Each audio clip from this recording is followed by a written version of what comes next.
अब मैं विनम्र आग्रह करती हूँ प्रज्ञा प्रवाह के सामान्य राष्ट्र संयोजक श्री जे नंद कुमार जी से कि वे कृपया स्वागत भाषण प्रदान करें।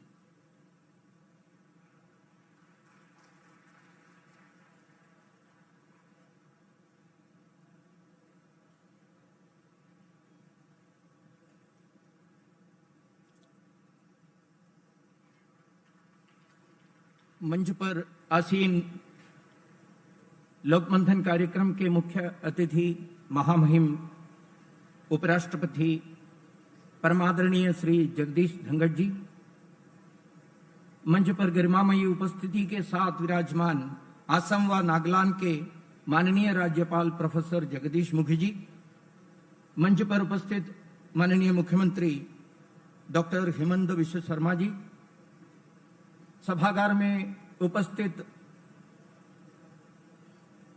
बहुत ज्यादा गणमान्य लोग हैं। राष्ट्रीय स्वयंसेवक संघ के माननीय सरकारी वाह जी दत्तात्रेय होसबोले, सह सरकारी वाह माननीय मनमोहन वैद्य जी सहित और विविध क्षेत्र के संगठनों के प्रतिनिधि व कार्यकर्ता, भारत के समस्त प्रांतों से आए हुए राष्ट्र सर्वोपरि की भावना से ओतप्रोत विचारक, कर्मशील, प्रतिभागी, प्रतिनिधि व कलाकारों का इस लोक मंच पर हृदय से स्वागत व अभिनंदन करता हूं।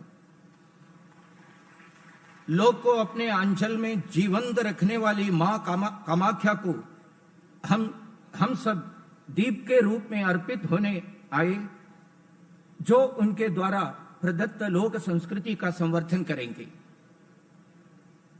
अपने विचार रखने से पहले असम के सुपुत्र भारत रत्न श्री भूपेन हजारिका जी द्वारा रचित असम का एक प्रकार से एंथम को मैं याद करना चाहता हूं, जहां वे बोलते हैं, ओ मोर अपनोर देश, ओ मोर सिकुनी देश, इनखोन जुओला, इनखोन सुफला, इनखोन मोर मोर देश, which means, oh my enduring country, oh my speckless country, so euphorious, so bounteous, so near and dear a country।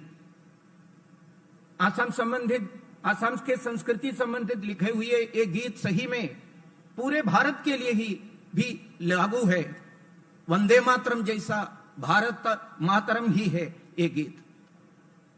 Arunoday के इस पावन धरा पर आयोजित विराट वैचारिक यज्ञ लोकमंथन की प्रतिनिधि के रूप में स्वयं को सौभाग्यशाली समझता हूं कि सभी गणमान्य अतिथियों और आगंतुक विद्युत जन के स्वागत और अभिनंदन का सुअवसर मुझे प्राप्त हुआ है। आपके भीतर विद्यमान लोक प्रणम्य है। आसाम की इस उषा भूमि का वंदन करते हुए आप सभी में विद्यमान आत्म चैतन्य को मैं नमन करता हूं। हमारा परम सौभाग्य है कि लोकप्रिय और जन जन में उन्नयन हेतु चैतन्य का संचार करने वाले लोकमंथन में हमें महामहिम उपराष्ट्रपति श्री जगदीप धनखड़ महोदय का मुख्य आतिथ्य, पावन सानिध्य और आशीर्वाद प्राप्त हुआ है। हम हृदय से आपके प्रति कृतज्ञ है कि अति व्यस्त होते हुए भी उदार मना होकर आपने हमारा आमंत्रण स्वीकार कर हमें गौरवान्वित किया है। हम आपका आत्मिक स्वागत, अभिनंदन और वंदन करते हैं। आपके उत्कृष्ट मार्गदर्शन में हम समर्पित कर्म निष्ठा से कार्य करते रहेंगे, ऐसा विश्वास दिलाते हैं और पूर्ण विश्वास है कि हमारे प्रति आपका स्नेहमय इसी प्रकार भविष्य में भी अमृत वर्षा करता रहेगा। अत्यंत हर्ष का विषय है कि कार्यक्रम में अति विशिष्ट अतिथि के रूप में हमारा मानवर्धन करने वाले असम व नागालैंड के महामहिम राज्यपाल प्रोफेसर जगदीश मुखी महोदय का गरिमामय आतिथ्य और संरक्षक भाव हमें प्राप्त हुआ है। हम आपके प्रति अत्यंत आभारी है कि पदेन दायित्वों के प्रचुरता होते हुए भी आपने अपना स्नेह हमें प्रदान किया। हम आपका अंत से स्वागत और अभिनंदन करते हैं। मन प्रफुल्ल है कि इस पुनीत आयोजन में विशिष्ट अतिथि के रूप में हमें असम के ओजस्वी व यशस्वी मुख्यमंत्री डॉक्टर हिमंता बिश्व शर्मा जी ने अपनी उपस्थिति से कृतार्थ किया है। एक प्रकार से मात्र के असम का नहीं, ये पूरे उत्तर पूर्व क्षेत्र में एक सांस्कृतिक या सभ्यामूलक एक रिस्पॉन्स, भारत के राष्ट्रीयता के आधार पर एक सिविलाइजेशनल एंड कल्चरल रिस्पॉन्स देने वाले एक नया एक मोर्चा खड़ा करने में भी डॉक्टर हेमंत विश्व शर्मा जी का जो योगदान बहुत महत्वपूर्ण है। ऐसे मुख्यमंत्री जी का उपस्थिति, ये गरिमामय उपस्थिति को हमको प्रदान किया। हम आपका हार्दिक स्वागत और अभिनंदन करते हैं। अपनी प्रज्ञा से विभिन्न सत्रों में ज्ञान का संचार करने हेतु पधारे विदुषी विद्वत वक्तागण तथा विभिन्न राज्यों से इस आयोजन को फलदायी बनाने हेतु उपस्थित प्रतिभागी भगिनी बंधुओं का भी आपका हृदय से स्वागत और अभिनंदन और नमन मैं करता हूं। आपके सभी के वरद हस्त से लोकमंथन इस राज्य में सफलता के प्रेरक प्रतिमान स्थापित करेगा, ऐसी आशा की नहीं अपितु पूर्ण विश्वास है। धवल पंथ के उद्गीतों का पूर्वोत्तर का आमंत्रण, पुण्य भूमि है अरुणोदय की भारत भूमि जनगण मन, चैतन्यों के नाद यहां हो सप्तलोक स्वर अनुगुंजन, आत्मभाव से आप सभी का है अभिनंदन, है अभिवादन। साथियों, लोकमंथन हमारी सांस्कृतिक विरासत के संरक्षण के लिए काम कर रहे हैं प्रबुद्ध जन और अभ्यासियों को जोड़ने का एक प्रयास है। यह लोकमंथन की परंपरा के तीसरे संस्करण है। पहला भोपाल में 2016 में और दूसरा 2018 झारखंड प्रांत के राजधानी रांची में, और सही में 2020 में गुवाहाटी में होना था, लेकिन महामारी के चलते हुए वो कर नहीं पाया। अभी 2022 में ये संस्कृति के महान भूमि में संपन्न हो रहा है। ये हम सभी में समाहित सांस्कृतिक चैतन्य को संपुष्ट करेगा, हमारा पूरा विश्वास ये है। हम चिंतन के पुण्य सलीला में आचमन करके आत्मिक उन्नयन को ध्येय बनाकर आपके सम्मुख लोक मंथन श्रृंखला लेकर उपस्थित हुए हैं। साथियों, हम सभी लोक का स्वरूप है और हमारे द्वारा मानसिक रूप से होने जा रहा वैचारिक प्रस्फुटन, चिंतन, अनुगुंजन और आत्मिक निबंधन ही मंथन है। लोकमंथन इस शब्द में दो शब्द आते हैं। इसका मंथन के बारे में एक दो पंक्ति बताना चाहता हूं। अमृत प्राप्ति हेतु समुद्र मंथन की चर्चा पुराणों में प्राप्त होती है, जिसके फलस्वरूप अमृत सहित 14 रत्न निकले, किंतु उसी से कालकूट विष भी निकला था, जिसे लोक कल्याण के लिए भगवान शिव ने पी लिया था। इस प्रकार सृष्टि की रक्षा हो सकी। वस्तुतः लोक के रूप में हमारा मस्तिष्क नित्य प्रति इस प्रकार का मंथन करता है, जो हमारे राष्ट्र की एकीकृत चेतना, मानवीय मूल्यों, धरोहरों और लोक संग्रह को समर्पित हो। सकारात्मक या लोक कल्याणकारी प्रयोजन को देवता तथा नकारात्मक प्रयोजन को दानव मानना चाहिए। दोनों ही प्रकार की शक्तियों वैचारिक रूप से अमर होने के लिए हमेशा संघर्ष करती है, और यही संसार या लोक में भी होता है। मानसिक मंथन के उपरांत जो लोक संग्रह हेतु अच्छे प्रतिफल मिलते हैं, वे अमृत आदि 14 रत्न हैं, और जिन विचारों के मूल में केवल स्वार्थ सिद्धि हो, वे विषतुल्य है। इसलिए मंथन या चिंतन का उद्देश्य लोक कल्याण या लोक संग्रह होना चाहिए, ऐसा हमारा प्रयोजन है। श्रीमद् भगवद गीता में लोक संग्रह को ही जीवन का उद्देश्य बताया गया है। गीता 3 अध्याय श्लोक 20 में भगवान श्री कृष्ण ने स्पष्ट किया कि कर्मण्येव हि संसिद्धि मास्तिता जनकादया लोक संग्रह में वापि संपश्यन कर्तुमर्हसि। भगवान श्री कृष्ण गीता में अर्जुन को लोक संग्रह का महत्व समझाते हुए यही बात बताया था। ये हमारे लिए भी एक प्रकार से शिरोधार्य है। और लोक में आ रहा हूं। सामान्य रूप से जब आजकल हम लोक की बात करते हैं, तो लोक कला, लोकगीत, लोक संगीत, लोकाचार, लोक व्यवहार, लोकप्रियता और लोक व्यापीकरण इत्यादि शब्द प्रचलन में होने के कारण हमारा ध्यान इन्हीं शब्दों पर जाता है। इसका अनुवाद के रूप में फोक शब्द भी बहुत ज्यादा प्रचार में है, लेकिन लोग के लिए अंग्रेजी के फोक शब्द को अनुवाद के रूप में लेते हैं तो यह उपयुक्त नहीं है, ऐसा हम समझते हैं। लोक शब्द फोक का पर्यायवाची या अनुवाद कहा ही नहीं जा सकता है।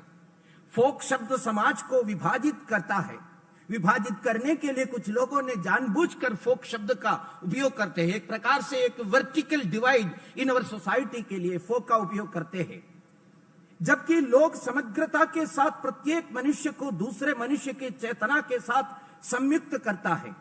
भारतीय संस्कृति में लोक शब्द संस्कृत के लोक्यते सो धातु में घत्र प्रत्यय से व्युत्पन्न हुआ है, जिसके अनेक अर्थ है, जैसे संसार, भू, भुव, स्व, मह, जन तथा तप आदि 14 लोक, मानव जाति, प्रजा, सामान्य जीवन तथा क्षेत्र इत्यादि सब लोक के अंदर आता है। अपने कितने भी प्राचीन ग्रंथ अगर देखा है तो सबसे ज्यादा उपयोग लोक शब्द का करते हैं। ये सब आते हैं इसमें। इस शब्द का सही अर्थ फोक इंग्लिश शब्द से actually it is being made by some people to divide the society, एक ग्रामशियन टर्म है। ये भी समझने की आवश्यकता है, ये समझने की आवश्यकता है। अस्तु, लोक मानव जाति के सामूहिक चैतन्य का प्रवाहक है। लोक शब्द उतना ही प्राचीन है जितना कि अखिल विश्व या सृष्टि। सनातन परंपरा के अवधारणा है कि जब पृथ्वी पर मनुष्य की सर्वप्रथम उत्पत्ति हुई तब ईश्वर ने ऋषियों को वेद दिए, जो लोक का भी मूल स्रोत है। वेद भी लोक का मूल स्रोत, ऐसा हम समझते हैं, मानना चाहिए। स्पष्ट रूप से कहना है कि सनातन संस्कृति के अनुसार लोक में व्याप्त प्रत्येक संस्कार, गीत, संगीत, जीवन शैली, ज्ञान, विज्ञान, आहार विहार और परंपराएं इत्यादि हमें सनातन उपहार है। लोक में व्याप्त विविध क्रियाकलाप हमारे लिए मनोरंजन या केवल क्षणिक मनोविनोद से जुड़े प्रत्यय नहीं है, न ही वह केवल जनसामान्य या ग्रामीण परिवेश का विषय है जा सकता है, अपितु ये हमारे लिए अस्तित्व का विषय है, हमारे लिए आत्मरंजन का विषय है। अब यह समझा जा सकता है कि लोकमंथन कितना व्यापक आयाम है, जिसे लेकर प्रज्ञा की धारा, इस राष्ट्र की प्रज्ञा की धारा निरंतर माता भूमि पुत्रोहम पृथ्विया के मनोभाव को लेकर आगे बढ़ रही है। आप सभी का पुनः कोटिशः अभिनंदन। भारत माता की जय।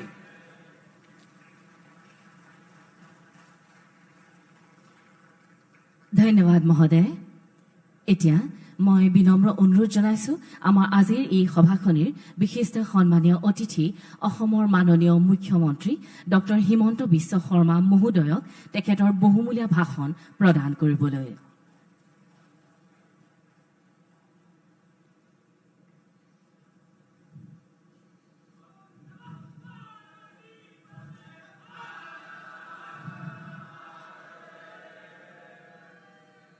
Honorable Vice President of India, Shri Jagdeep Dhankhar ji, Honorable Governor of Assam, Professor Jagdish Mukhi ji, National Convener of Prajna Prabha, Shri J. Nandakumar ji, Working President of Lokmanthan 2022, Dr. Gargi Saikia Himanta ji, Mananiya Shri Dattatreya होसावले जी, सरसंघ कार्यवा राष्ट्रीय स्वयंसेवक संघ, ladies and gentleman,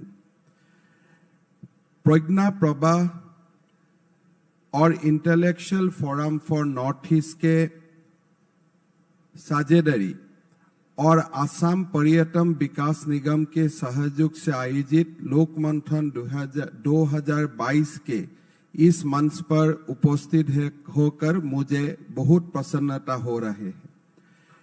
For the people of Assam, today is very significant day. Honorable Shri Jagdeep Dhankhar ji visit our state for the first time today after his assumption on the prestigious office of the Vice President of India. Therefore, on behalf of the people of Assam, I extend a warm welcome to Honorable Vice President Shri Dhankhar ji to our beautiful state. Shri Dhankhar ji has a glorious legal and legislative career rooted to the foundation and cultural framework of our great nation. His career as a governor has remained very illustrious. He has always worked for the well-being of farmers, youth, women, and the marginalized. Sir, your visit is a great honor for us, and I am sure we will gain tremendously from your intellect and wisdom. We eagerly look forward to hear your insightful words. मैंने माननीय उपराष्ट्रपति जी को बताया हूँ, आज आप प्रज्ञा प्रवाह का कार्यक्रम में आया है, लेकिन आसाम का कार्यक्रम में आपको दोबारा आना पड़ेगा और हमारा ये अपेक्षा भी रहेगा. It is also a pride privilege for us that our state is hosting the 3rd edition of this intellectual discourse of Lokmanthan, which is rooted in Indian ethos and tradition. The Guwahati Edition focuses on Lok Parampara of India. I am sure deliberation at this platform will generate mass awareness on the rich culture, tradition, and lifestyle of the people of North East and the country. This will also lead to a celebration of the great cultural legacy of our Pavitra Bharat Bhumi. For the last several decades, since the time of independence, India was considered only to be a nation state. This thought was also supported by certain educated society, media, and intellectual class of India at that time. In their consciousness, India was only a few tribes, a few states, each with their own culture, which was ruled by some invaders from time to come. They wanted to say that culturally this was the land was never one. कोई कोई ये भी बोलता है कि भारत खाली एक union of state ही है. हमारी यह गौरवशाली भूमि दुनिया की सबसे पुरानी सभ्यताओं में से एक है. भारतीयता की भावना 19वीं सदी और उस समय के नेशन स्टेट की धारणा से काफी पुरानी है. यूरोपीय कॉलोनियल शक्तियों ने कोई देशों और महाद्वीपों के लोगों को धर्म और संस्कृति को पूरी तरह से नष्ट कर दिया था. जैसे कि कैरेबियन द्वीप समूह, अमेरिका, अफ्रीका, ऑस्ट्रेलिया आदि देशों में उन्होंने अपने उपनिवेश स्थापित किए, परंतु ये भारत के प्राचीन मान्यताओं और परंपराओं को नष्ट करने में सफल नहीं हुए. सनातन सभ्यता की आंतरिक शक्ति के कारण ही हमारे संस्कृति यूरोपीय सभ्यता का सामने अपराजय रहे. Two most noteworthy features of our country and numerous diversities are India's territorial integrity and cultural unity. India's journey as a united country is several thousands of years old. The country was referred to as Jambudip and Bharatvarsh in ancient scripture, from Kashmir to Kanyakumari, from Arunachal Pradesh to Gujarat, or far beyond. The name Jambudip referred to the geographical area, and on the contrary, the name Bharatvarsh had political ideas embedded in it.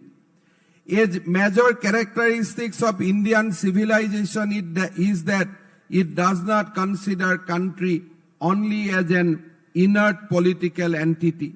For us, our nation is akin to our mother, a vibrant goddess whose every geographical appearance, the landscape, rivers, hills, and mountains finds a place in the verses and hymns of Indian scripture. In the Vishnu Purana, we find mentions such as Tapi Puensi, Nividha Pramukha, Khasa Sambhavaha, Godavari Bhimarothi, Krishna Vena Dikastataha. Sajya Padudhava Nadang Smitaha Papabhaya Pahaha, Kritamala Tamraparti Pramukha Malaya Udbhavaha. Asang Nadu Panadasa Santanasya Sahasrasa Tambime Kurupansala Madhya Desudaya Janaha Purva Dese Dikasaiva Kamrupa Nivasinaha Pundra Kalinga Magadha Dakhinaittasa Sarvasaha. भारतीय सभ्यता की एक विशेषता ये है कि ये देश को केवल एक राजनैतिक इकाई के रूप में नहीं देखते हैं। हमारे लिए राष्ट्र हमारी माँ है। भारत एक जागृत देवी है जिनका भौगोलिक रूप, परिदृश्य, नदियां, पहाड़ भारतीय शास्त्र में स्थान पाते हैं। This means river like Tapi, Payansi, etc. originated from the Harsh mountain. The rivers that wash away our sins like Godavari, Krishnaturi, etc. originate from the mountains of tolerance.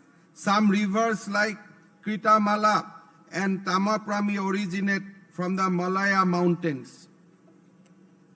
These rivers are surrounded by people from Kuru Pansal and Madhya Pradesh, resident of eastern country of Kamrup, Pundras, Kalingas, Magadhas, entire people of Deccans. India is the most revered for her children.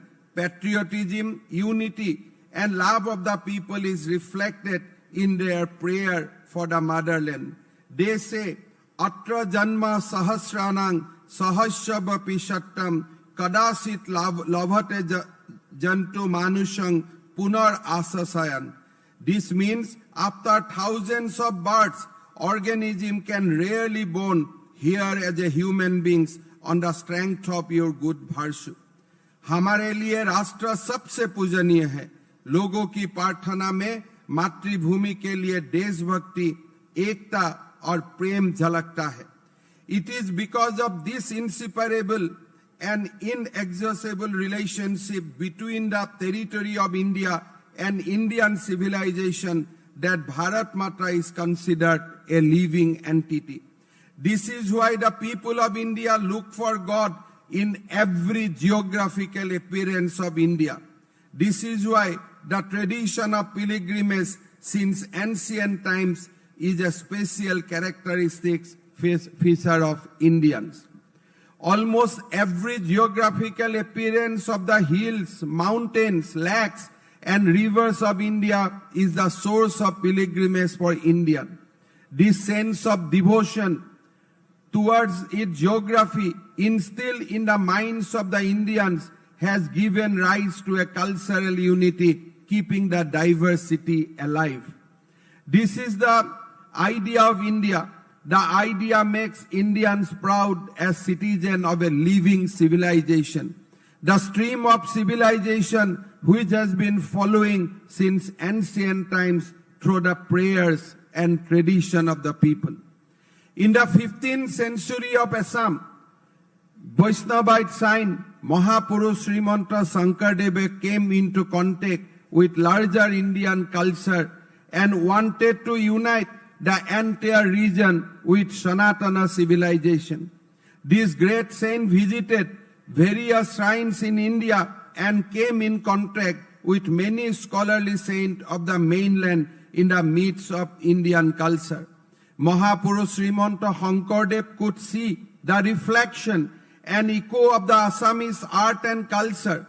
Among the old Assamese poets, Himanta Shankardeva was the first to associate India with Assam in 1500th century. Eminent scholar Dr. Birinsi Kumar Borua commented in this regard, the conception of India as our mother country was conceived by Mahapurush Himanta Shankardeva 5 centuries ago.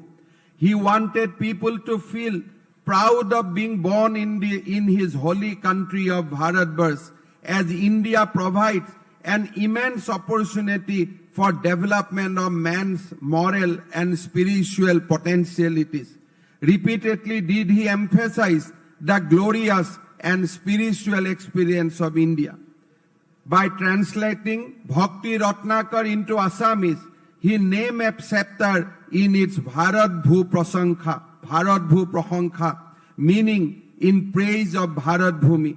Apart from Shankardeva, the glorification of India is found in the writings of many other saints of Assam. They say, Devaro Banshani Norodeha itu Pao ase Bharatato Krishna Khewa kori Nana Kajya kori Phure Nana Bikhoyata. Meaning, the gods and goddesses also desire to be born as human beings in the sacred land of Bharat, where one should serve Lord Krishna by doing different things on varied issues. 15वीं शताब्दी के असम के वैष्णव धर्मगुरु महापुरुष श्रीमंत शंकर देव ने बृहत्तर भारतीय संस्कृति के संपर्क में आकर पूरे क्षेत्र के एक सूत्र में बांधने की कोशिश की। महापुरुष श्रीमंत शंकर देव ने अपने लेखन में भारत की बार बार प्रशंसा की है। महापुरुष श्रीमंत शंकर देव ने भारत में विभिन्न तीर्थ स्थलों का दौरा किया और कोई महान संतों से मिले। शंकर देव ने भारतीय संस्कृति में अपनी जन्मभूमि की कला और संस्कृति का प्रतिबिंब देखा और उनका प्रतिध्वनि सुना। पुराने असमिया कवियों में श्रीमंत शंकर देव पहले जिन्होंने असम का साथ भारतवर्ष को जोड़ा। इस संबंध में हमारे एक प्रख्यात लेखक बीरेंद्र कुमार बरुआ ने बोला था, अपनी मातृभूमि के रूप में भारत की कल्पना 5 शताब्दियों पहले महापुरुष श्रीमंत शंकर देव ने की थी। वो चाहते थे कि लोग भारतवर्ष में पैदा होने पर गर्व महसूस करें, क्योंकि भारत का लोगों की नैतिक और आध्यात्मिक क्षमताओं की विकास के लिए एक विशाल अवसर प्रदान करते हैं। उन्होंने बार बार भारत के गौरवशाली और आध्यात्मिक अनुभव पर जोर दिया।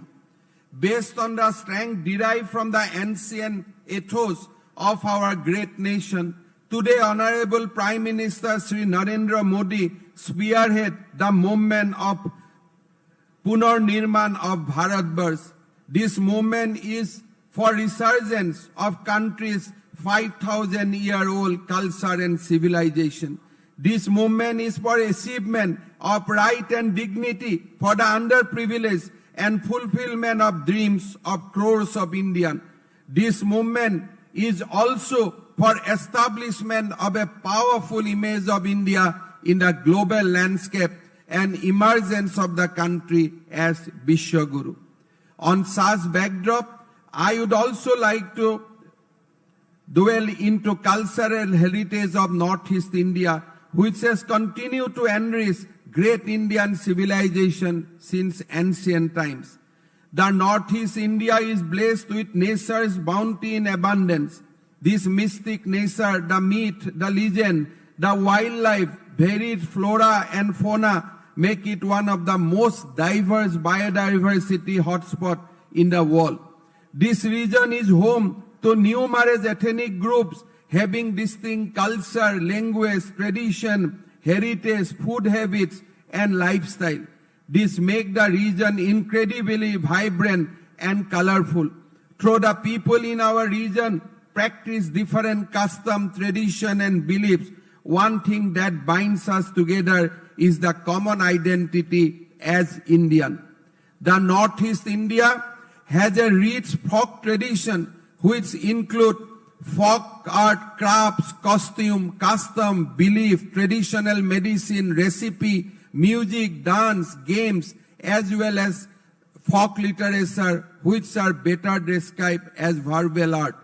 The structural and comparative studies of music, dance, and drama of the region provides interesting lights on certain aspects of the traditional culture. They throw light on the relationship between tribal and non-tribal people, between folk and elite forms of culture, and also between various ethnic and regional forms. Our region also stands testimony to the very interesting phenomena of Buddhist influence on the different tribes of this region from across the border. Tibetan Buddhism has influence over tribes such as Monpa and Monpas of Arunachal. On the other hand, the affiliation of some other tribes like Khamti, Phako, Khamyang, Turong, Aitonia is with Burmese Buddhism. The folk culture in Assam is very alive and vibrant. Several traditions of faiths and customs of Assam center around worshipping animals. In Assamese society, cow is worshipped, especially during Bihu, and many rituals are associated with this worship. Similarly, there are many traditional faiths associated with worshipping nature and various other animals. Seeking good harvest, many rituals are performed by different ethnic groups, which form a fascinating part of the traditional culture of the state. From such rituals, there develop many festivals which give distinct identity to the ethnic groups. Moreover, at every stage of human evolution, from birth till death, we find several traditional beliefs and customs being performed in our society. Today, there has been a renewed consciousness among the people of the state about its folk heritage. Due to the foresight and dedicated effort of pioneers like Surya Kumar Bhuya, Birinsi Kumar Borua, Hemchandra Borua, etc., study of folk culture, Lok Sanskriti, as an academic discipline has been roots in our region. Folklore constitutes a major thrust area today in the academic programs of various universities in the region. मुझे आपको ये बताते हुए खुशी हो रहे हैं कि राज्य के आदिवासियों की संस्कृति को महत्व को देखते हुए हमारे सरकार ने एक विभाग बनाया। यही विभाग आदिवासी संस्कृति को बढ़ावा देने के लिए कार्य कर रही है। इस विभाग को आदिवासियों की संस्कृति के संरक्षण के लिए एक मजबूत नींव रखने का काम सौंपा गया है। Before ending my speech, I'd like to make a request to our Honorable Vice President. Sir, we are indeed honored by your presence today in our state. However, to experience the rich cultural as well as ethnic diversity and also witness the magnificent biodiversity of northeastern region, I'd like to invite you to visit Assam and the region again. Sir, your visit to various places would greatly enrich us. आज लोकमंथन की ये कार्यक्रम में देश से बहुत ही गुणवान लोग आया है। असम का धरती में मां कामाख्या और महापुरुष श्रीमंत शंकरदेव का ये पवित्र भूमि में मैं आपका सबको स्वागत करता हूं। मैं यही आशा करता हूं कि आपका यहाँ में जो डिस्कोर्स होगा, डिस्कशन होगा, यहाँ से हमारा भारत में और शक्तिशाली होगा और हमारा सिविलाइजेशन को और बहुत बल मिलेगा। मैं ये विश्वास करता हूं कि हमारा सिविलाइजेशन का ऊपर ये जो लेफ्ट और सेकुलर लोगों का एक अटैक हो रहा है, उसको हम लोग को कलेक्टिवली एक बहुत बड़ा रेस्पॉन्स देना है। हम लोग को ये लोगों को एकेडमिक तरीका से, हमारा डिबेट से और हमारा जो जन कल्याण का भावों से हम वो लोगों को ये सिखा देना है कि भारतवर्ष कोई यूनियन ऑफ स्टेट नहीं है। भारतवर्ष हमारा जीता जागता मातृभूमि है और भारत हमारा पवित्र कर्म भूमि है। आज भारत के लिए जो हमारा सिविलाइजेशनल चैलेंज है, हम ये लोग को ये भी समझा देना है कि भारतवर्ष कोई 1947 में जन्म होने वाला भौगोलिक भूखंड नहीं है। भारत अनादिकाल से था और भारत अनादिकाल तक रहेगा। यही हमारा भूखंड है। मैं बार बार बोलता हूं, भारत कोई कॉन्स्टिट्यूशनल डेमोक्रेसी नहीं है, Bharat is a civilisation democracy. और भारत का कॉन्स्टिट्यूशन हमारा पूज्य है कि, लेकिन भारत का सभ्यता हमारा परम पूज्य है।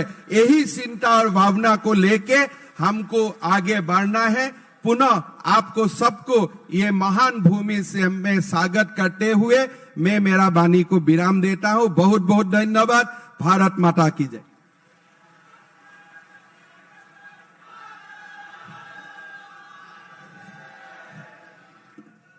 I thank Honorable Chief Minister of Assam for his inspiring words. अब मैं असम और नागालैंड के माननीय राज्यपाल प्रोफेसर जगदीश मुखी जी से विनम्र निवेदन।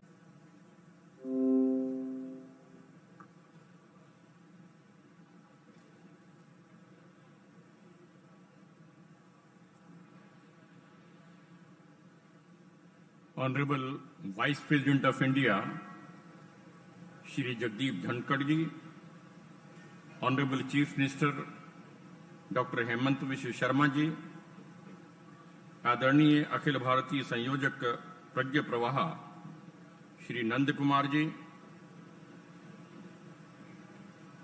Working president of Lokmanch Lokmanthan doctor Gargi Saikia Mahanta ji, Rashtriya Swayamsevak संघ के सरकार्यवाह दत्तात्रेय होसबोले जी, सह कार्यवाह डॉक्टर मनमोहन वैद्य जी, यहाँ उपस्थित देश के कोने कोने से आए वरिष्ठ कार्यकर्ता बहनों और भाइयों, मेरे मीडिया के उपस्थित बंधुओं, it's indeed my pleasure to be speaking here in this August gathering for Lokmanthan 2022. Our country, Bharat, has a unique heritage of knowledge sharing, public disclosure, and intellectual brainstorming. Lokmanthan is the churn of the nation and its journey to seek and rediscover the cultural and traditional treasures hidden in different parts of our country. Bharat is the most ancient civilization of the world and has always been looked upon by the world as a land of wealth and wisdom. Our country has been credited to have developed philosophy and mathematics, science and technology of a very high order. This great nation's contribution to the march of civilization goes back to the several thousand years, even before the Christian era. From Vedas to Upanishad, down to several institutions and areas, Bharat was respected for its flourishing economy, trade, commerce and culture. It had its international outreach, which very few nations could claim. Even before the advent of the colonial forces, our goods were internationally valued and recognized for their superior quality and craftsmanship. We have historical records to establish that the level of progress and prosperity attained by our Bharat Bhumi was much before the advent of Europeans. Our country was a land of abundance, affluence, a land of sharing and caring, living in perfect harmony and nature. We really feel that no nation can chart out its domestic and foreign policies unless it has clear knowledge about its history, roots, strengths, and failings.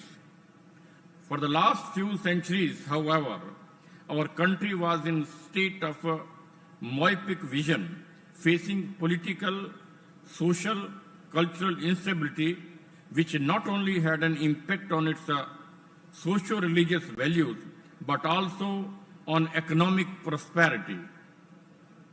Indian freedom struggle, which was inspired by Tilak, Gandhi, Aurobindo, Patel, Bose and others had a clear vision of the civilizational consciousness of our past. These leaders had directed the freedom movement, keeping the Indian ways and thoughts into the center of their action.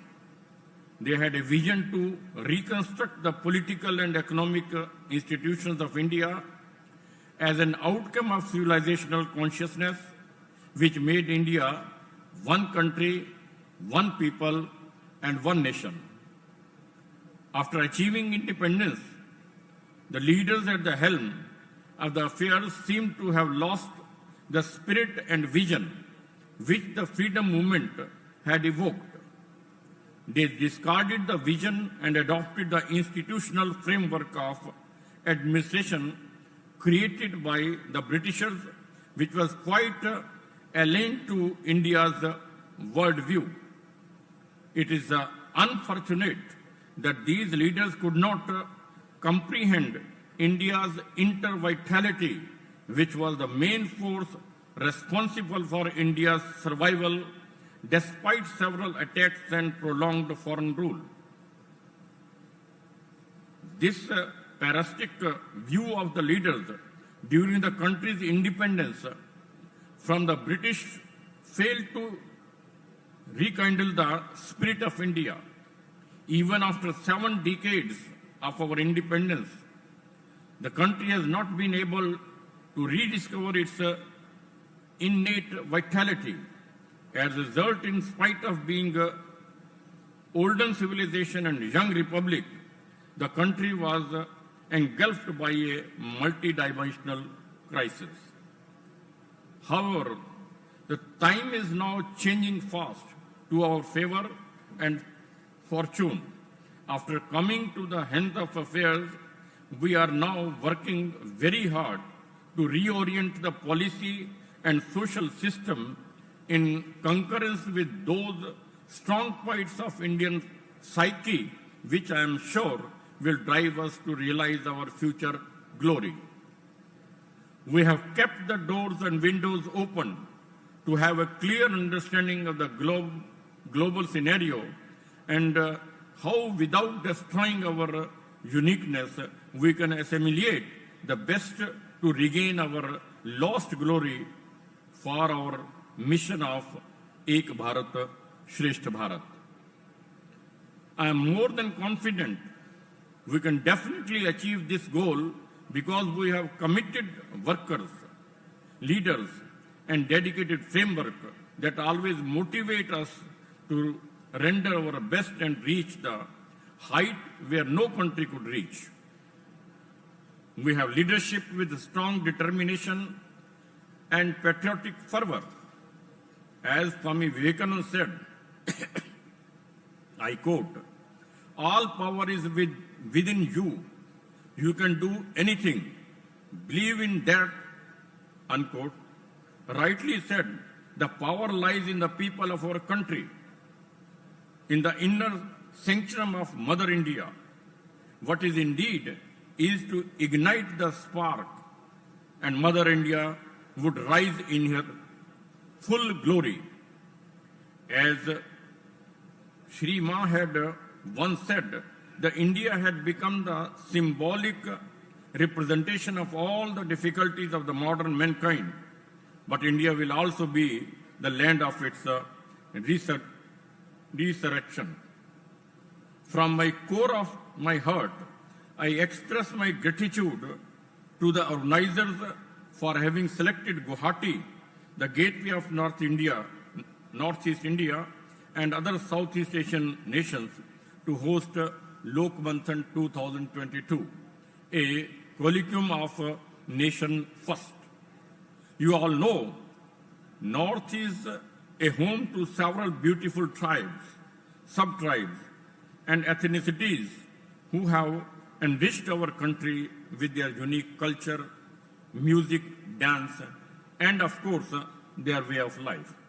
I hope the deliberations in the colloquium in Assam, which is the holy land of Ma Kamaksha and great Mahapurusha Shankaradev, will definitely be helpful in charting out a roadmap to guide us in regaining our glory to make India as a Vishwaguru, the dream of our beloved Prime Minister Shri Narendra Modi ji.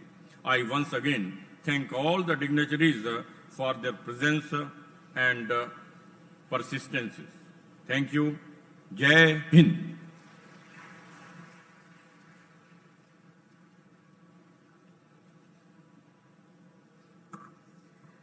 I thank Honorable Governor Professor Jagdish Mukhi ji for his valuable speech. Ladies and gentlemen, on the occasion of the 3rd edition of Lokmanthan, as a souvenir, we have prepared a compendium of the rich culture and tradition of Northeast titled Lok Parampara, and along with it, we would also release today a book titled In Pursuit of a Dream, written by Honorable Chief Minister of Assam, Dr. Himanta Biswa. So before we proceed for the release of the books, I request Honorable Advisor to the Education Department, Government of Assam, and Advisor Lokmanthan 2022, Professor Noni Gopal Mohanto Mohodoy, to kindly speak a few words on these books. Kindly. Namaskar. His Excellency the Honorable Vice President of India, Shri Jagdeep Dhankhar Dangoria, Honorable Governor of Assam, Professor Jagdish Mukhi Dangoria, Honorable Chief Minister of Assam, Dr. Himanta Biswa Dangoria, and respected Shri Nanda Kumar Dangoria, Aru Param Pujaniya Dotatra Hazabole Dangoria, Aru Priya Khudibrinda. I have the honor to introduce 2 books to be inaugurated today. The first book, that is Lok Parampara, Lokmanthan 2022, a compendium. This souvenir Lok Parampara, published on the occasion of Lokmanthan 2022, is a compendium on the life and lore of the people of all the states of Northeast India. Earlier, there were 7 states in Northeast India, and they were termed as the 7 sisters. Later on, Sikkim was also added to this region, and it is rightly termed as Ashtalakshmi. The states of the Northeast cover an area of 7.9% of the total area of Bharatbarsha. It contains the highest number of ethnic communities living within an area of this size in the whole of the world, according to some studies. There are Indo-Aryans, Mongoloids, Dravidians, and Australoids or Ostrics living together in this region. More than 185 languages are spoken in this region. These languages belong to Indo-Aryan, Tibeto-Burman, Austro-Asiatic, Tai-Kadai, and Dravidian language families. The compendium includes writings on the life and lore of the people of Arunachal Pradesh, Nagaland, Manipur, Mizoram, Tripura, Meghalaya, Sikkim, and Assam. Attempt has been made to focus on as many communities of the Northeast as possible in this compendium, so that one can have a glimpse of the whole of Northeast India through this book. The writings have been able to throw light on various aspects of culture, language, performing arts, culinary habits, customary laws, etc. of the people of this region. I have also the honor to speak a few words about the second book, written by Honorable Chief Minister Dr. Himanta Biswa. The book title, In Pursuit of a Dream by Dr. Himanta Biswa, is a collection of 25 speeches of Dr. Sarma delivered in different platforms. Dr. Himanta Biswa, the incumbent Chief Minister of Assam, set off on a new journey in his political life when he formally joined the Bharatiya Janata Party way back in August 2015. A workaholic by nature, the speeches which he has delivered at different forums make it amply clear that he is a man with a crystal clear vision for our state, and without an iota of doubt, a man devoted to his work who works with a missionary zeal. So far as his developmental agenda is concerned, he has been extremely meticulous in chalking out a comprehensive plan which includes all the groups of the people of the state, the tribal group, the Society of the Tea Gardens, and other ethnic groups of our state. That he wants to make Assam one of the 5 best states in India becomes clear by the content of the speeches, which are at present being translated into a palpable reality. His speeches in this book stand testimony to the fact that Dr. Sarma has taken solemn pledge to defend our culture and society and protect the indigenous people from the forces which are inimical to the progress and growth of the state. The book gives an insight as how the COVID-19 crisis was handled by Dr. Sarma and his team of workers, including doctors, nurses, ambulance drivers, the police, etc. Influenced by the ideology and philosophy of Swami Vivekananda, in one of the speeches he argues the youth to work hard and dedicate themselves for the development of the state in all aspects of life. The various schemes launched by the government from time to time for different sections of the society go on to prove that he is concerned about one and all. Dr. Sarma began his journey with a dream, and his dream vision is being given a definite shape in this book, which is tangible and is there for all of us to behold. With these words, I conclude. Thank you all of us. Jai Hind. Namaste. धन्यवाद महाशय। अब मैं माननीय उपराष्ट्रपति जी से विनम्र आग्रह करती हूँ कि वे कृपया इन पुस्तकों का विमोचन करें। लोक परंपरा 2022 और इन पर्सूट ऑफ अ ड्रीम।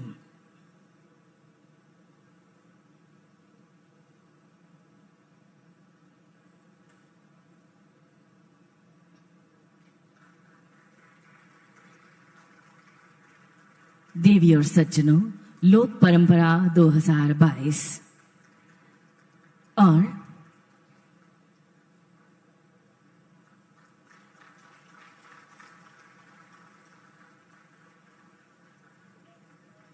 साथ ही विमोचन करने जा रहे हैं पुस्तक in pursuit of a dream.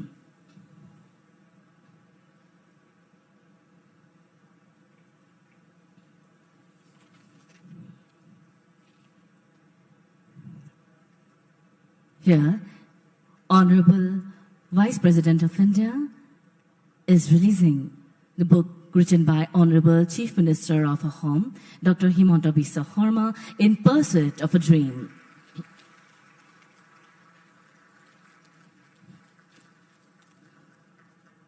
धन्यवाद महोदय।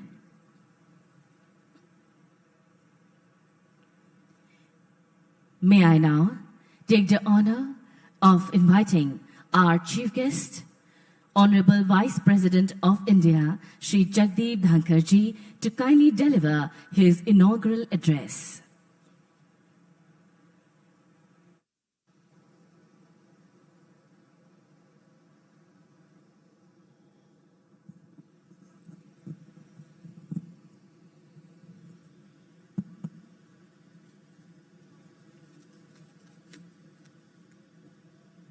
Namaskar.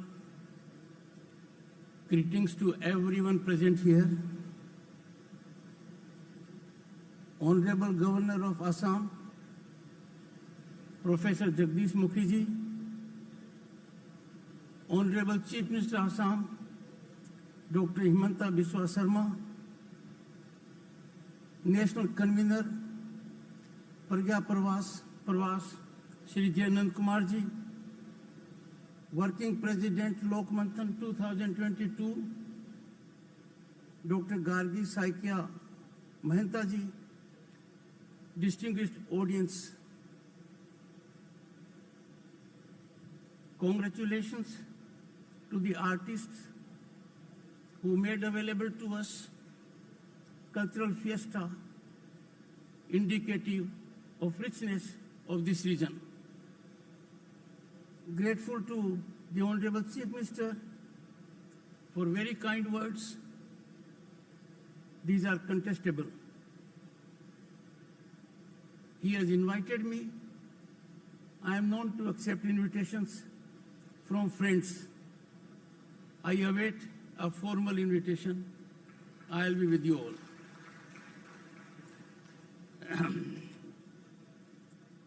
Indeed, privileged to be associated with this inaugural session of the 3rd edition of Lokmanthan in Guwahati today. It is indeed a very appropriate place for such an occasion and function. It is satisfying to learn that Lokmanthan 2022,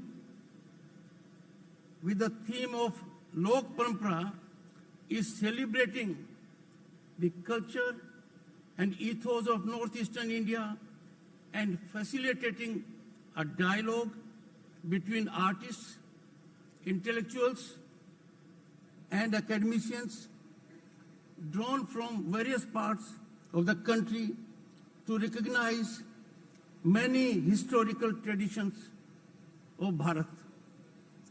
Compliment Pragya Pravah for organizing this national level colloquium over the years to bring out the hidden treasures of our traditional knowledge. Warm regards to the local organizations, Intellectual Forum of Northeast and Assam Tourism Development Corporation for their earnest, productive efforts. India has a great, unrivaled heritage of debate, discussion, knowledge sharing, public discourse, and intellectual brainstorming. In ancient times, there was a healthy space where debates were conducted to examine various religions, philosophical and moral issues. Indian epics like Bhagavad Gita and in-depth contemplation on morality and philosophy in the form of dialogue. Dialogue, debate, and discussion are soul of governance. Contemporaneous scenario on this count, particularly legislatures, is worrisome. Entire ecosystem upliftment can be effected by drawing lessons from our rich past. The great Brihad Vanika Upanishad itself was firmed up on discussion, such as Yajnavalkya Gargi dialogue, historical dialogue, in which the sage Gargi, in a philosophical debate, challenging sage Yajnavalkya with intriguing questions on the issue of Atma. Lokmanthan seeks to revive, and if I go by the 2 earlier editions, seeks to revive very successfully on incremental trajectory our age-old Bharatiya tradition of Samvad. Our concept of Samvad is not mere transmission of information, but positive and constructive communication that wholesomely serves societal causes. The thriving space for discussion and dialogue that once existed in the public realm is no longer there. It needs to be regained and protected from many dangers in faces. In a race for one-upmanship, and that is being witnessed very frequently in all facets of life and under constant glare of the public eye, debates televised or on social media are turning into cacophonous fighting arenas. In that field of fight, the debates offer a daunting challenge to anyone in the field of wrestling. That is something we have to look up to see that we don't derail ourselves. Intolerance of the other point of view, and this is very frequent in present times. Intolerance of the other point of view is antithetical to wholesome environment for free exchange of ideas and thoughts. This trend needs containment so that societal harmony is unreached. Experience has shown that more often than not, the other point of view turns out to be correct point of view. Media should take initiative. Here, they should introspect, pass on the mic, and let unique, original, and marginalized voices come to the mainstream. What an alarming scenario, a worrisome spectacle that sanity and rationality hardly get any space in the media. Media takes a ripple, converts into a tsunami by high decibel. Media needs to rethink and keep in mind our age-old ethos, democratic values, and civilizational gift. Time to step out of our echo chambers, caused both by social structure and social media algorithms, and let our minds breathe. It is time for us, in national and societal interest, to revive our age-old art of listening. We must rediscover also the art of dialogue. These two facets, the absence of these is being felt in contemporaneous times, and the return to the mainstream and on the radar will change the system for the better. The role of intellectuals in our country is very critical. Historically, our sages, the highly enlightened souls of the time, advised the kings and royalty on various aspects of public polity and policy. These same voices were heard by all sections of people and ensuring harmony and stability in society, and gave legitimacy to the laws of the land. This aspect generated what we can say richness of our civilization. In this background, if our intelligentsia decides to opt for silence in the current times on varied issues, then this very important section of society is bound to be silenced forever by their own acts of inaction.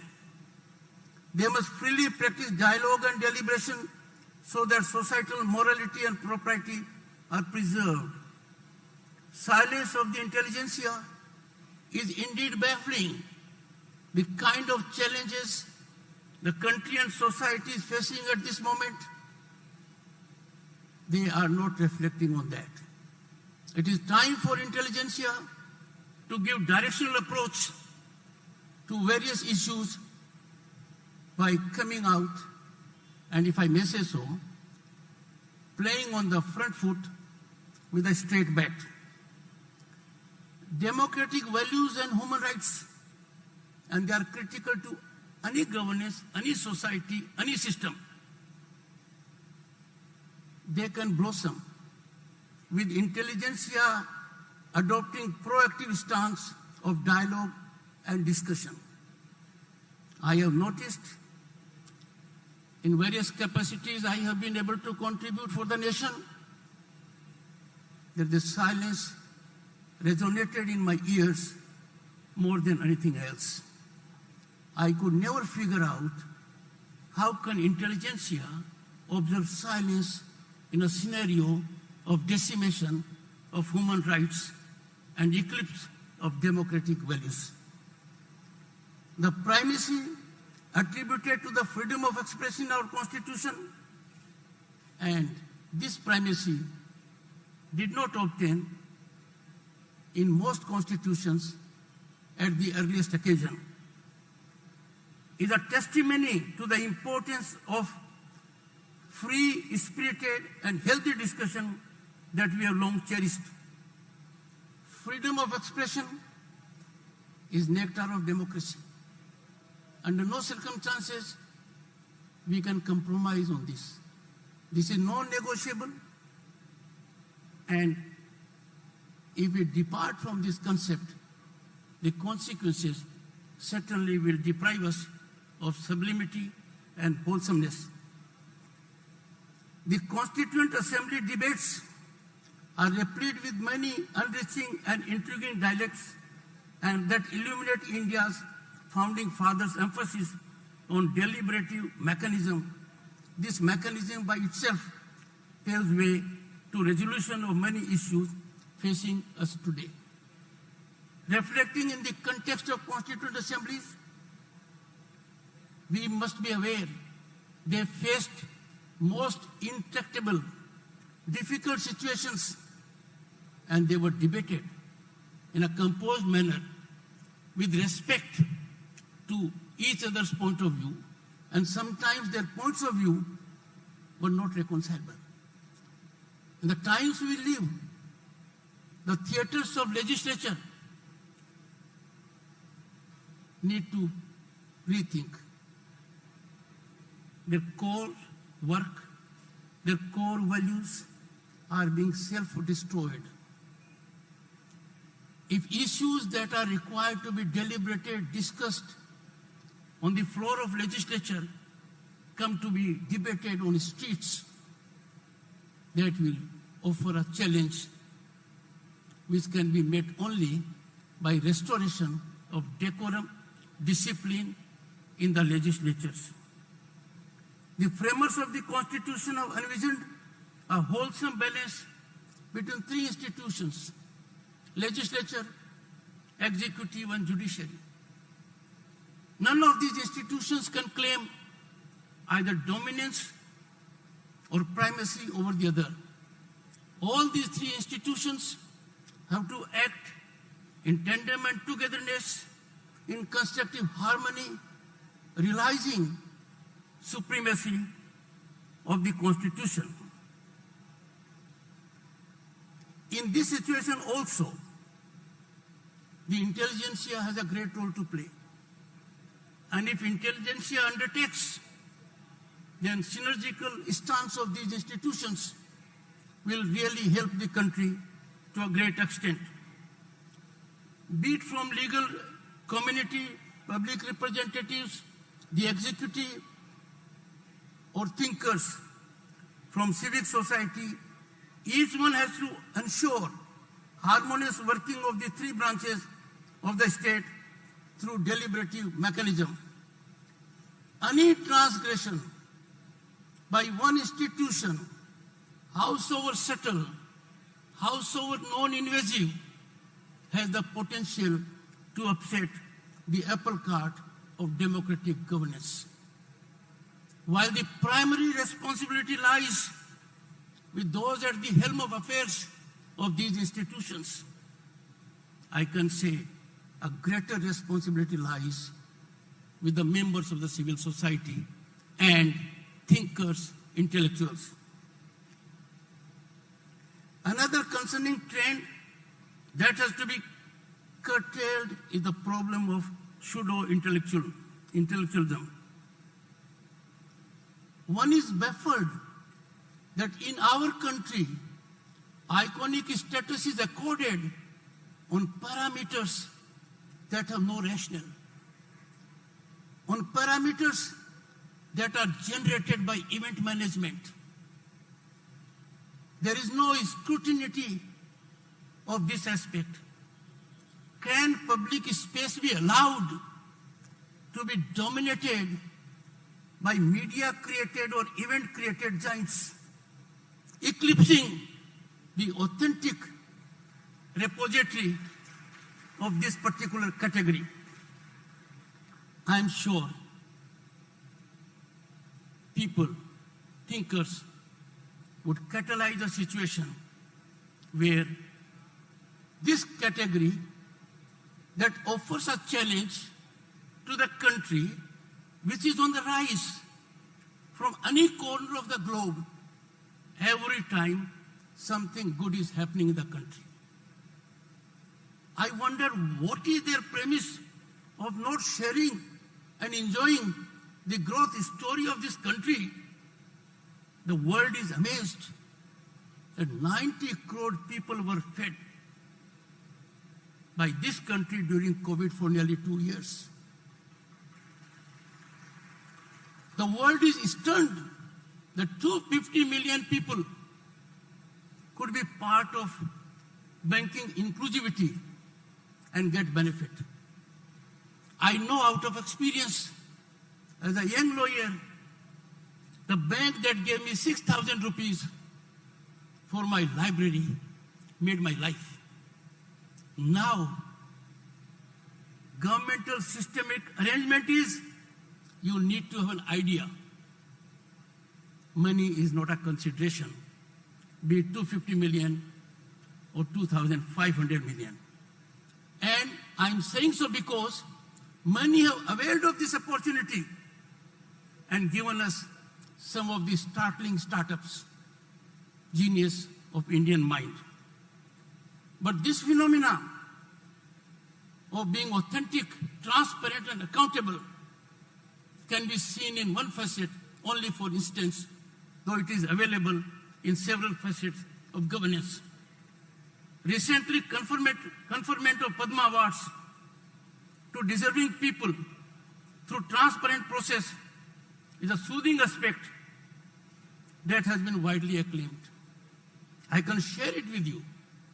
As Governor of West Bengal, I noticed that the people who got Padma Awards were not known.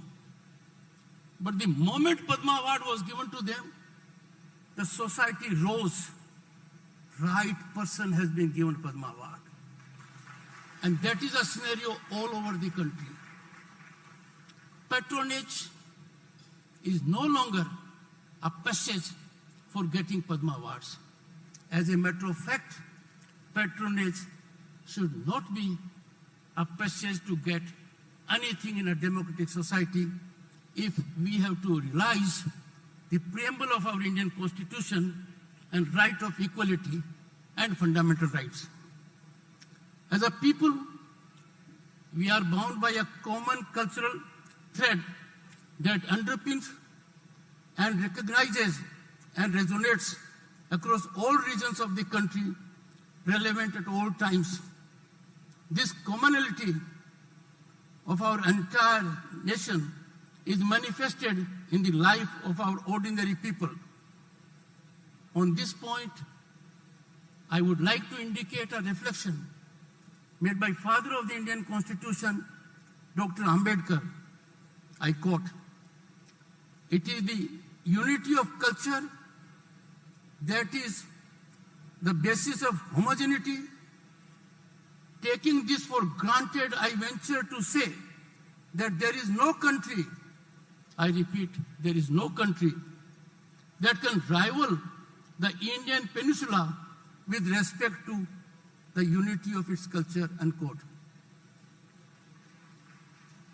As chairman of Eastern Zone Cultural Center that covers the entire field of Northeast, while being Governor of West Bengal, I noticed it, felt it, experienced it, and was enamored of it. I came to be energized thereby, inspired and motivated.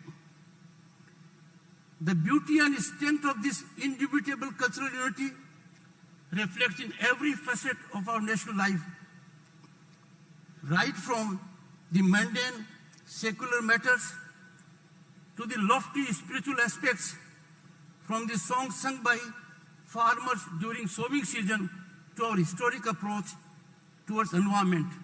I pause here for a moment. Go to any part of the country when there is harvest season. Look at the songs they have. Any part of the country. Look at the festivals they have.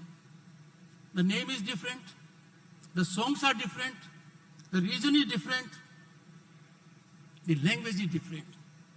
But essence and spirit thereof is common. And this is the pristine essence of Bharatiyata. India's civilizational ethos speak of Vasudhaiva Kutumbakam. We consider the entire world a family. Let us look at our history. Look into historical perspective. This is not just an assertion. This has been exemplified by thousands of years of working of Indian civilization. किसी भी कालखंड को देख लो, this was amply proved, and even at the cost of painful suffering. We consider the world as a family, have demonstrated it all through without exception. This time-tested virtue has been our guiding light in maintaining internal and external peace. We must transmit these pearls of wisdom to our future generations through value-based education. It is gratifying to note that after making a great effort, listening to the voice of hundreds of stakeholders, we have had a new education policy. Every facet of that policy focuses on our ethos, our culture, our need, our requirement, and our inherent development. This policy permits, allows, offers affirmative situation, ecosystem for fullest exploitation of one's talent and potential. It is unfortunate that some states have chosen not to adopt it. Education is non-partisan. Education cannot be politicized. Education is alone responsible for catapulting a nation to the highest order. Industry can create infrastructure, can produce, but the product they engage in is a product of education. Exhilarating to note that this edition of Lokmanthan is being organized in Guwahati. The Honorable Chief Minister has at great length indicated the richness of this area. And I can assure you, he is known to be factually very accurate.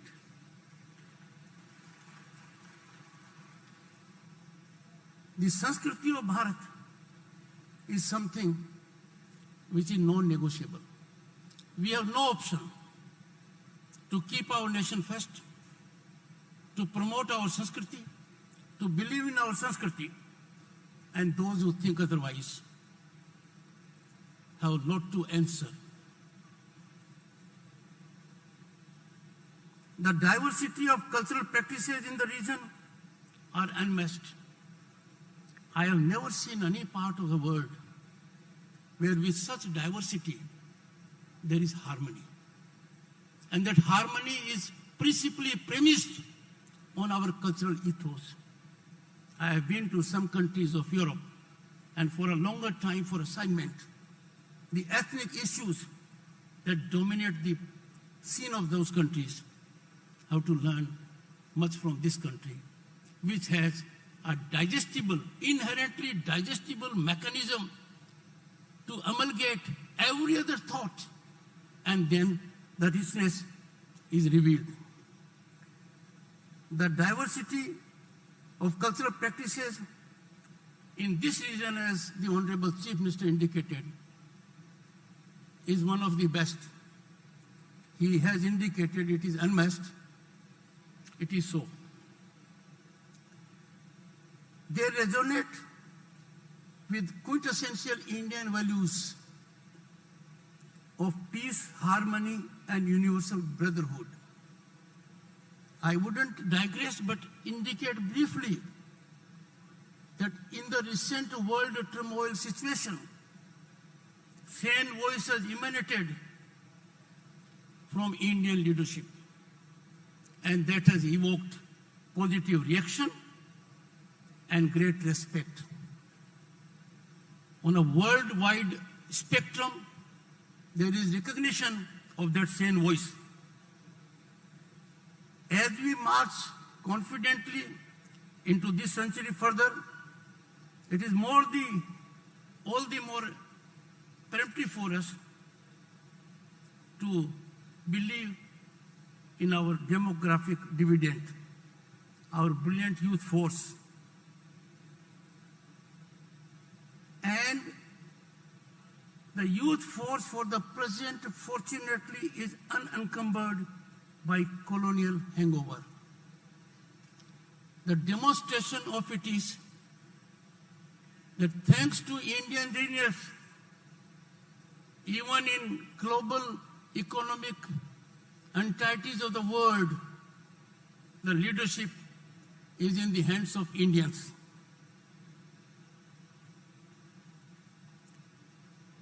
We must empower our youth further beyond governmental efforts.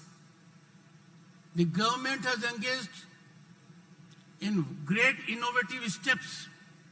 They are yielding fruits. But geometrical dimension of these efforts will take place when people in industry, business, trade, intelligentsia, academia also lend their helping hand. I have seen for myself the hand-holding approach was seen in sublimity during the trying times of COVID. As we are exposed to diverse traditions of India, hope that we approach them with open mind and with a sense of rational inquiry. As a society, it is necessary that we develop a sense of our own history, which includes our traditions, local art forms, innumerous dialects. Only then can we be truly independent in mind and spirit. The approach to reject an idea on partisan grounds at a drop of hat is a tendency that can be curbed by the common man, the intelligentsia, the academia. We must be open to all ideas, and it is only after deep deliberation, dialogue, and discussion that the judgmental mode must be reflected. Glad to see that many sessions over the next few days will highlight parampara in various facets of our life, be it agriculture, education, environment, culture, and other aspects. I am confident these sessions will remind us of our duty in preserving our traditions and consolidating them. Before concluding, I would like to give a quote from a Supreme Court judgment.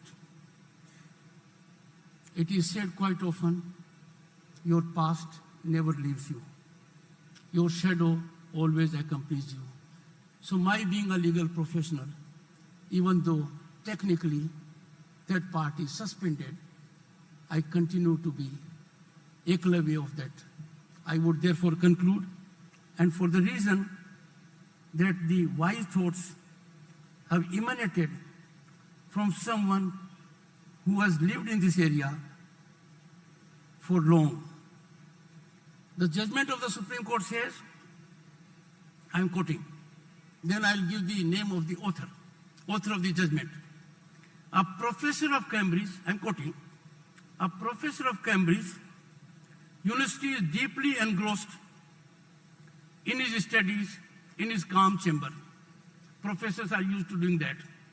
They are more productive when they are in their chamber. An agitated English soldier enters the study room and accuses the professor in not sharing the trauma of war which he and many others like him are facing while fighting Germans. A normal reaction emanating from robust common sense. the professor calmly asked the young soldier for whom he is fighting for. Professors are known to ask difficult questions. This was a very simple question posed by the professor to the soldier. Quick comes the reply, and the soldier says, to defend the country. A very logical answer will impress anyone, but professors are known to unsettle things when they appear to be settled otherwise. The wise man wants to know what is that country to defend which is prepared to shed his blood. The soldier's mind is activated and agitated. The soldier replies, it's a territory and its people. The professor was unstoppable. He goes to the next level. On further questioning, the soldier says, it is not only this, but the culture of the country, which he wants to defend. So the soldier came to the real response. He is prepared to lay his own life to defend the culture of the country. Now comes a final. The professor quietly states that he is contributing to that culture in his cozy room. The soldier calms down. Soldiers are known to be very disciplined after being convinced.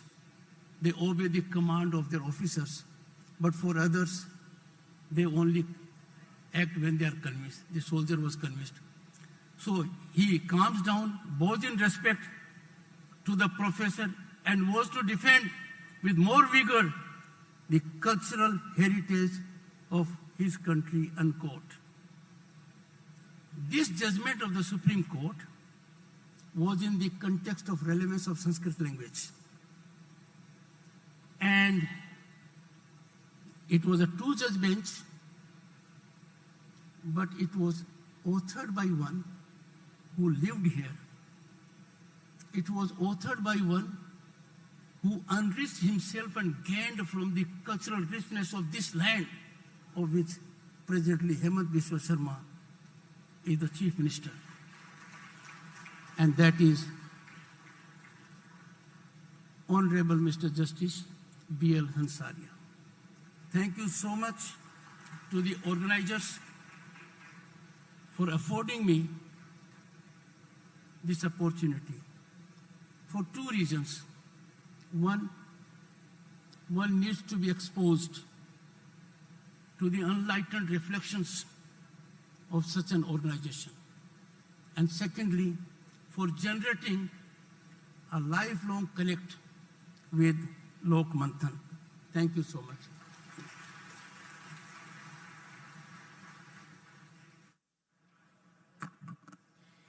महोदय, आपकी उपस्थिति और ज्ञानवर्धक शब्दों के लिए आपका बहुत बहुत धन्यवाद और आभार. I now request Working President Lokmanthan 2022 Dr. Gargi Hoikya Mohanta Mohodaya to kindly present the vote of thanks. Gunagya Sujan, Namaskar. His Excellency, the Honorable Vice President of India, Shri Jagdeep Dhankhar Dangoria, Honorable Governor of Assam, Professor Jagdish Mukhi Dangoria, Honorable Chief Minister of Assam, Dr. Himanta Biswa Dangoria, and respected Shri J. Nandakumar Dangoria, and our Gunagya brothers and sisters present here today. We express our deep sense of gratitude and regards to Honorable Vice President of India, Shri Jagdeep Dhankhar ji, for his kind presence. We shall remain ever grateful for your blessings and guidance. Lokmanthan 2022 has been enriched by your presence. We convey our thankfulness to Honorable Governor of Assam, Professor Jagdish Mukhi ji, for his gracious presence.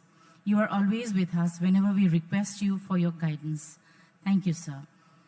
Honorable Chief Minister of Assam, Dr. Himanta Biswa is our guide and philosopher. The making of Lokmanthan 2022 in this magnitude is possible only because of him. We do not want to quantify your contribution, sir, but it is a truism that without your support, guidance, and direction, the event would not have been possible. We are grateful to the entire team of Pragya Prava for their overall guidance and help, headed by Shri J. Nandakumarji Dangoria. We express our sincere thanks and gratitude to all the officers of Assam Tourism Development Corporation, the Society of Srimanta Shankardev Kalakhetra, the team of Intellectual Forum for North East, and Lokmanthan 22 for their untiring efforts. We sincerely thank all the delegates coming here from various parts of India. I crave for your indulgence. I crave for your indulgence of your forgiveness, as there could be hiccups in various parameters in spite of our best efforts. Kindly forgive us for all our shortcomings. Amara grihoko lagi aila jodurai, Pavitra korila toju poda dhulai, meaning your presence has made this place holier. Joy Bharati. Dhanyavad. धन्यवाद। लोकमंथन के सभी प्रतिभागी, delegate, विशेष निमंत्रित तथा भक्त महोदय वर्ग से विनम्र निवेदन है कि तुरंत इस कार्यक्रम के बाद कीनोट एड्रेस के लिए श्रीमंत शंकरदेव इंटरनेशनल ऑडिटोरियम में एकत्रित हो। देवी और सज्जनों, अब हम राष्ट्रगान के साथ इस भव्य सभा का समापन करेंगे। I request everyone to kindly rise for the national anthem. Jana Gana मन अधिनायक जय हे भारत भाग्य विधाता, पंजाब सिंध गुजरात मराठा द्राविड उत्कल बंगा, विंध्य हिमाचल यमुना गंगा उच्चल जलधि तरंगा, तव शुभ नामे जागे, तव शुभ आशीष मांगे, गाहे तव जय गाथा। जन गण मंगलदायक जय हे भारत भाग्य विधाता, जय हे जय हे जय हे, जय जय जय जय हे।